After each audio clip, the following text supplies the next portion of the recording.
ব্যাংককে ডক্টর ইউনূস নরেন্দ্র মোদীর বৈঠক নিয়ে বিস্তারিত জানাতে থাইল্যান্ড থেকে যুক্ত হচ্ছেন সহকর্মী প্রমা চৌধুরী। প্রমা, ডক্টর ইউনূসের সঙ্গে নরেন্দ্র মোদীর বৈঠকের বিস্তারিত জানাবেন, পাশাপাশি বিমস্টেক সম্মেলন থেকে বাংলাদেশের প্রাপ্তি সম্পর্কে জানতে চাই।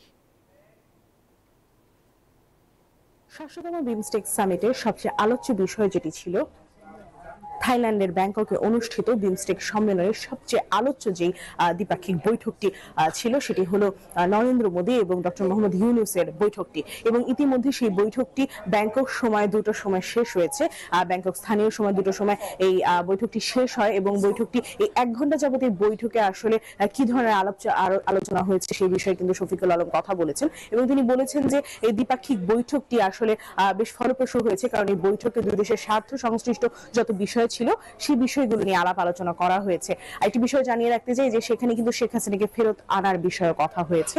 তার পাশাপাশি শেখ হাসিনা ভারতে বসে যে ধরনের বক্তব্য দিয়ে বান্ডেল থাকলে প্রতি সেনমানিতে টাকা বাঁচবে।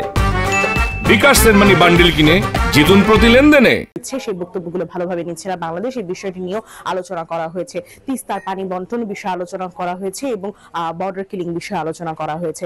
এই সকল আলোচনার ফলে আসলে ভবিষ্যতে এই বৈঠকটি কতটুকু ফলপ্রসূ হবে সেই বিষয়ে কিন্তু প্রশ্ন রেখেছেন কূটনীতিকরা। এবং তার পাশাপাশি সবচেয়ে আরেকটু জানিয়ে রাখতে চাই যে সবচেয়ে যে বিষয়টি আলোচনায় ছিল সেটি হলো এই বৈঠকটি শেষের মাধ্যমে আসলে দ্বিপাক্ষিক আরো কিছু বৈঠক কিন্তু এখানে চলছে।